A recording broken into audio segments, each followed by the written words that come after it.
आइए शुरू करते हैं मैथ की क्लास मस्ती के साथ, आपके अपने मनोज सर के साथ। क्लास 10th ट्रिग्नोमेट्री 8.2 का क्वेश्चन नंबर सेकंड का तीसरा करेंगे, जो कि ये कह रहा है कि सही विकल्प चुन के आप चयन कीजिए। कुछ नहीं कह रहा है कि ए बराबर हो, तो मैं क्या करूंगा कि मेरे पास जो भी ऑप्शन दिए हैं वो सब ए की वैल्यू है, हम सब में रख के चेक कर लेंगे। जैसे sine 2a equal to 2 sine A, sign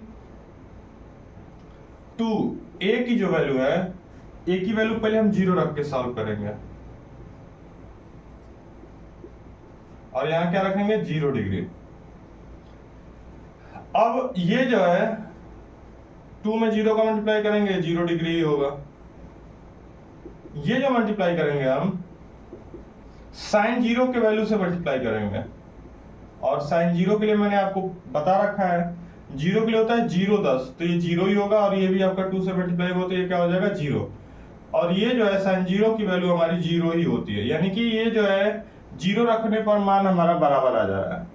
अब इसमें कुछ कंसेप्ट समझेंगे। जैसे मैं लिख दिया 2 सेंटीमीटर, 2 लीटर और 2 डिग्री। देखिए ये चारों के चारों अलग अलग चीजें हैं। 2 सेंटीमीटर का गुणा लीटर में नहीं कर सकते और लीटर का गुणा डिग्री में नहीं कर सकते। तो उसी तरह यहां मेरे पास अगर मैं ऐसा लिखता हूं साइन 2 डिग्री, तो ये 2 अलग है, हम इस 2 से इस 2 में मल्टीप्लाई नहीं कर सकते। क्यों? क्योंकि एक अलग है और ये भी क्या है, एक अलग है। अगर मैं 2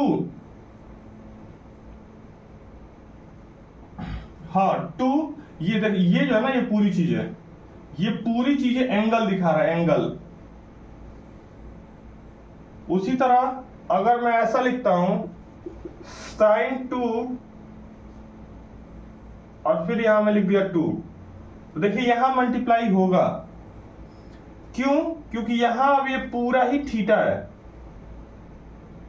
ये जैसे यहां ये थीटा बना था, तो ये पूरा ही क्या है, थीटा है। तो मैं इसको लिखूंगा 2 2 4 डिग्री, यानी यहां अगर कोई नंबर आता है तो वो थीटा का रूप है, और यहां कोई नंबर आता है तो वो बिल्कुल अलग है। यानी सॉल्व करके इसको मल्टीप्लाई करेंगे। यहां है तो पहले सॉल्व कीजिए तब मल्टीप्लाई कीजिए। देखिए जैसे यहां था तो मैंने पहले सॉल्व कर लिया, ए की वैल्यू रखे, इसको सॉल्व करके आंसर क्या लाया मैंने 0। तब मैंने 2 से मल्टीप्लाई किया, और यहां क्या है 2 थीटा, तो 2 जो है एंगल में पहले गुणा हो। अब हम दूसरे का चौथा करेंगे, जो कह रहा है कि इतने की वैल्यू कौन सा सही है। हम 10 30 के लिए समझाया, 30 के लिए मैंने समझाया था 12 32 13 है, ये रहा ऊपर 13। तो जब इसको हम हल करेंगे तो हम लिखेंगे 1/3, और आपको पता है कि 3 के साथ हम रूट लगाएंगे। नीचे भी 10 30 का मान रखना है, लेकिन वर्ग करके रखने के बाद अब इसको हम सॉल्व करेंगे। 2 का मल्टीप्लाई अगर मैं 1 में करूं तो ये 2 होगा। √3 में कुछ नहीं है, 1 है, 1 मानेंगे उसको, तो 1 में मल्टीप्लाई करने से कुछ नहीं होता है। ये जो चीजें हैं, जैसे मान लो कि अगर √3 का स्क्वायर करता हूं मैं, तो ये वैल्यू 3 आएगी। √4 का भी अगर मैं स्क्वायर करूं तो ये भी आंसर सिर्फ 4 आएगा, यानी कि स्क्वायर से रूट कट जाता है। तो वही कहानी यहाँ पर है, 1 का स्क्वायर करेंगे 1 होगा, लेकिन √3 का जब स्क्वायर करेंगे ये हमारी वैल्यू 3 ही बनेगी। अब इसको हम सॉल्व करेंगे। इसका इसमें मल्टीप्लाई होगा, 3 में 1 का गुणा कीजिए 3 होगा, फिर घटाने को कह रहा है तो घटाइए, कितना है 1, तो 3 एकम 3, 3 में से 1 गया 2, 2/3। अब हम इसको क्या सीखेंगे कि सबसे ऊपर वाले का गुणा सबसे नीचे वाले के साथ होगा, और बीच में जो बचेंगे उसका गुणा ऐसे ही होगा। 2 से 2 कट रहा है, हमें दिख रहा है।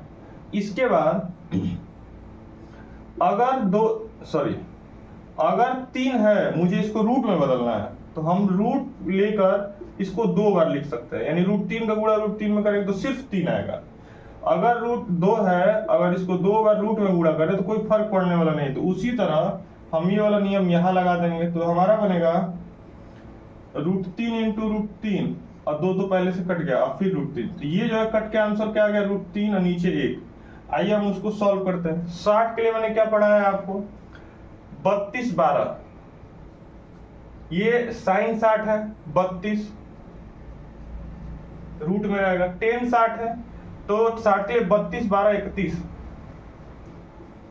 और साइन के लिए 30 के लिए होता है 12, तो ये वैल्यू हमारी क्या है, सही है।